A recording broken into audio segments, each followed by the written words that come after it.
Hello there everyone, nubkeks here. Welcome back to Nub Raids. We're obviously still in that process of getting everything set up. Actually got internet, proper internet today.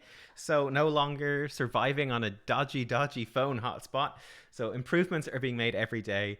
We're still in that process, but that could not in no way let us not get a Fusion event calendar guide out for you. So here we are, as always, to guide you through, especially for free to play, for earlier game players, what to do with this event, because this is a traditional Fusion. It's quite intimidating. There's a bunch of technical issues in the game right now. It's down for maintenance, so I can't actually show you in game. Actually, let me double check if it's back up. I'll be right back.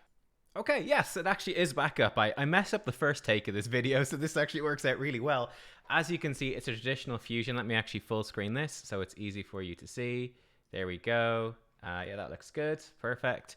So if we come in here, it's a traditional style Fusion. You need to collect 4 copies of the rare, get them up to level 40, 4-star, ascended. You fuse them up into Tomo.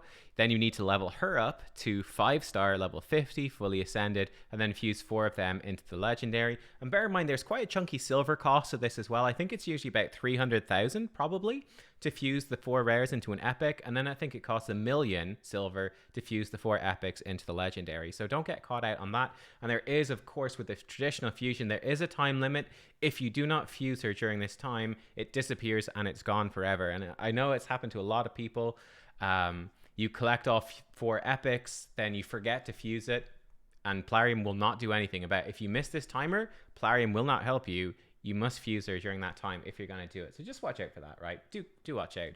But it's quite a tricky event, obviously. This can be quite tricky. And yeah, if we look at this, there are, as you can see, the way they've broken it down, there are 16 of these rares up for grabs from tournaments and events. There is then the Epic as well as is available from Summon Rush 2 as a bonus, but this is going to be difficult to get. Let's actually start marking this off.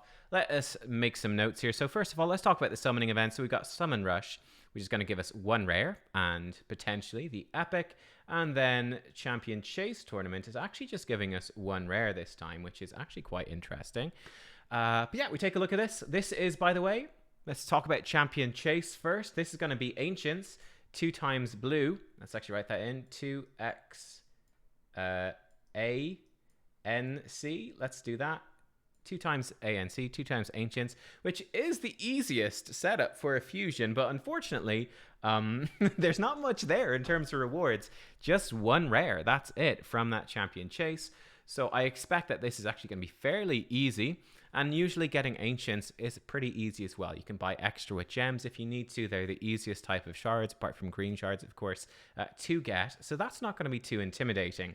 I will say that definitely one thing to watch out for here is that this rare from Summon Rush, this might be a little bit annoying to get. You might actually have to, pull some fairly big shards. I would say, typically speaking, it's going to be usually about 3 Sacreds worth. Let's write in 3, roughly, to get maybe 2 to 3 for this rare, and it's probably roughly 7 Sacreds worth to get the Epic. Now, you can do that with different shard types. Blue shards are the worst for Summon Rush. Green shards are the best. Voids and Sacreds are both pretty good. It depends which ones you have to spare and you're willing to waste in a 10x event, Summon Rush event, right? But yeah, this guy might be kind of a pain, and the thing that's annoying about it is you might pull him during 2x Ancients. You could, because he's a rare. I would not rely on it though, because you could get to the end and be short 1 rare and you can't complete the Fusion. If you're going for it, I would unfortunately grab this guy. It's just unlucky that the Champion Chase comes at the end. So yeah, I think Champion Chase is going to be pretty easy. Summon Rush, again, it's not the hardest really of the setups, so that stuff's not too bad. I think the shard events are not too bad, and they're usually the big barrier for entry. I will say, obviously, if you want to get the Epic, an extra copy of the Epic, that is going to be expensive. I do think if you're in a position, shard-wise, where you're able to complete the whole Fusion and to get the Epic Champion, you probably don't need the Epic, but I don't know. You can check out gameplay of her and let us know what you think. There will be a video on YST's channel later today where I actually joined him to do a showcase of the epic. She's actually pretty solid.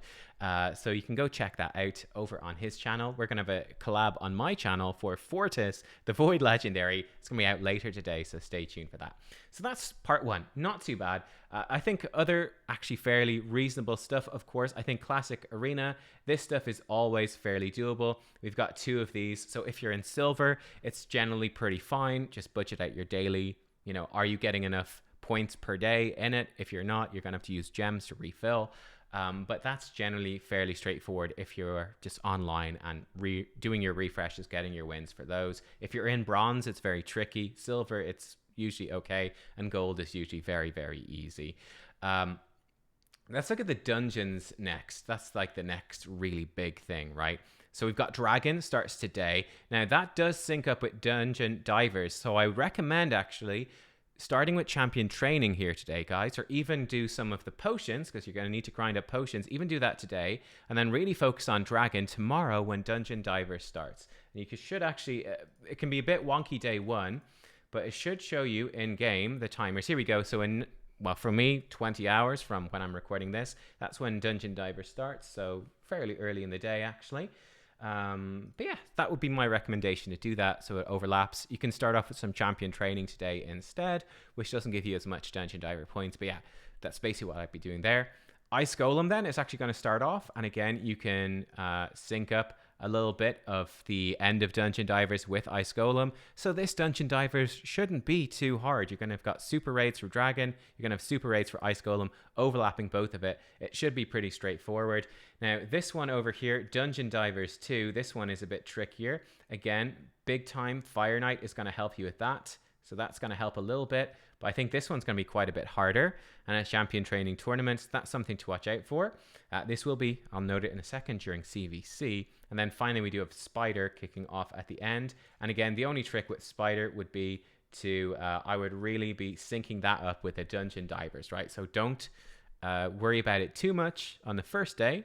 There's nothing else really much on at the same time, so you might as well do a bit of Spider, but you can really grind hard in Spider quickly to get Dungeon Divers 3 done.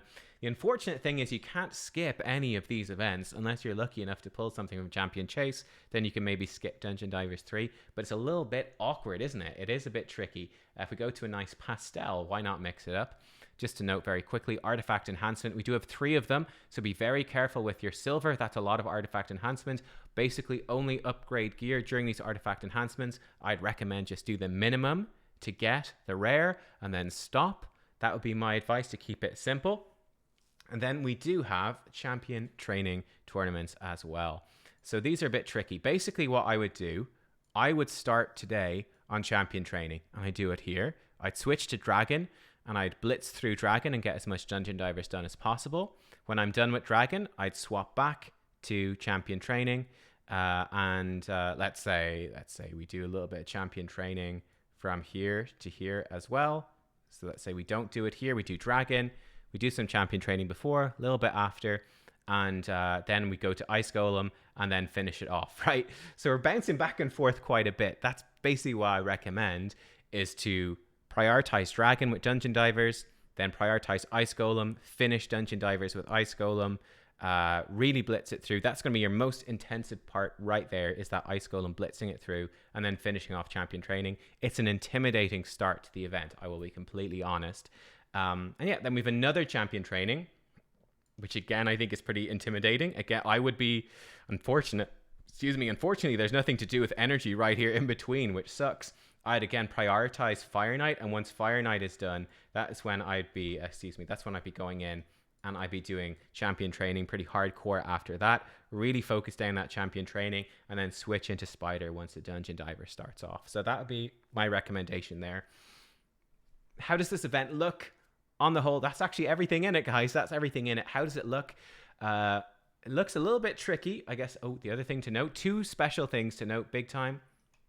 Number 1, this right here should be CVC, and there's a decent chance it has personal. I don't think we know yet, do we? I don't think we know yet. We should hear probably on Friday or Saturday, usually. whether it's going to be personal rewards or not. I think there's a decent chance that it could be. That is going to be overlapping with the Fire Night and the start of champion training. So if you are the sort of person that goes hard for CVC, that stuff is going to overlap with Dungeon Divers 2 as well, Artifact Enhancement 2. So you could delay your stuff here to really sync up with CVC to maximize your points and sort of make these events a bit easier to stomach, right? If you're going hard for CVC anyway. And then the other final thing I just would note, in terms of this champion training tournament, one thing to do is you can absolutely fuse, right? Coming into the game. Oh, you can fusion pack. You dirty dogs, Plarium, you dirty dog. I've no idea if that's good or not, like good or not. It's certainly cheeky. One thing you can do, you do get champion chase points for fusing these epics, and it does overlap, right? So this champion training and champion chase, they're going to overlap on Friday. So on the Friday, right, let's put little mark, whoop, whoop, whoop. On the Friday, you can come in and fuse, what's this? Fuse right here, okay? And by fusing up these epics, you do get points towards the champion chase, which will help you grab that last rare. So let's say that you have 2, maybe 3 of these epics ready to go. Let's say 2, keep it simple. So you've got 2 epics, fuse up 2 of the epics near the end of champion training. It's going to give you some points. It's going to help you towards champion chase, make that a little bit easier as well. That is something you can do. And then use bruise and silver to power up those epic Tomos, which is again going to give you a bunch of points for champion training, right? So you can sort of min-max that a little bit, leave the fusing of the epics towards the very end, and try to get, you know, some easy enough brew points for champion training out of that as well, and some free champion chase points. So that's something you can do. And then I try to get the final, all of the epics really fused up during champion chase. It's going to give you a bunch of points, help you get the legendary book perhaps from champion chase, especially if you're going to be pulling shards anyway. It's something to consider. But yeah, a lot of people are saying they're going to skip this fusion, which is totally understandable. I will actually end on this. I did a whole video on her, so you can see that, see how good she is, and make that decision. It's really up to you. I do think that this could be quite difficult, so that's definitely something to bear in mind. This could be difficult, and is she worth going in for something that's this difficult? Possibly not, right? Possibly not. I can totally understand people skipping. For me, I'm going to go for it because it's not going to be too tricky for me, and I like to collect the champions, so, but it's really up to you. The one thing I will end on, I've seen a lot of people saying, but nubkeks, what if we miss out on, there's going to be another fusion for Halloween. There is going to be another Halloween fusion, and it's going to be really good, and we're going to miss out. So there's 2 parts of that. There's 2 parts to it. And on the first part, you're definitely correct. Will there be another fusion for Halloween? If we look back to 2019, we can see that we actually had a fusion starting later, but then we had Harvest Jack for Halloween. If we go to 2020, we actually had at the start, 5th of October. We're starting here on the 4th. We had Vergamcar then for Halloween, 30th of October, Elegaius for Halloween. So we did have a fusion there. We come to 2021 and we have the same thing. A little bit earlier this time, but then again at the end of October, we had Vlad. So is it likely that at the end of October, we're going to have another fusion? The answer is yes. There is going to be another fusion, probably quite tight around the corner. That's going to be Halloween themed. Okay, like Harvest Jack, Elegaius, and Vlad. Now, the other part of that question is, they're going to be really good. Well, historically, no. I will say that Harvest Jack, Elegaius, and Vlad are all, generally speaking, considered to be pretty bad. So the Halloween fusions, there is always one. Yes, there is, but they're never really that good. Could change this year. Could change. Maybe this year it's going to be something really OP. It's certainly possible, but don't get caught up in this hype that there's a Halloween fusion, which is always OP coming. No, they're usually pretty underwhelming. It's the St. Patrick's Day ones have a better track record overall, I think. Slightly. Yoshi was great, but yeah, just bear that in mind, guys. Bear that in mind, but yeah. You know, if you're going hard for personal rewards CVC, or if you just want to take a break from a fusion, a lot of people are. But yeah, check out the video I did on her to find out more. But there you go. That is the event. Like I said, I think it looks okay. I think the initial points in game are pretty rough. So just bear that in mind. That is something I will say, that it does look fairly challenging points-wise. If I look at this Dragon tournament, It's pretty standard. That's not too bad. Okay. Again, I wouldn't be doing it day one, but the champion training did look pretty rough. Yeah, the rare is down here at 9,350 points. That's quite rough. That is quite rough. So just watch out for that, guys. It could be quite difficult. I also feel like I'm just going to throw this out there, the final thing to end on. I feel like my Fire Knight tournament group switched. Oh no, it's different. When I looked at this earlier, it was different. I've just switched. The maintenance fixed it. Okay, never mind. I've been winning this Fire Knight tournament, so that's pretty cool. But yeah, guys, thank you for watching. I will see you all next time. Let me know, are you going for this? Are you not? And if there's any tips that I forgot to mention, let us know. But thanks for watching. Hope you enjoyed. I'll see you next time. Bye-bye.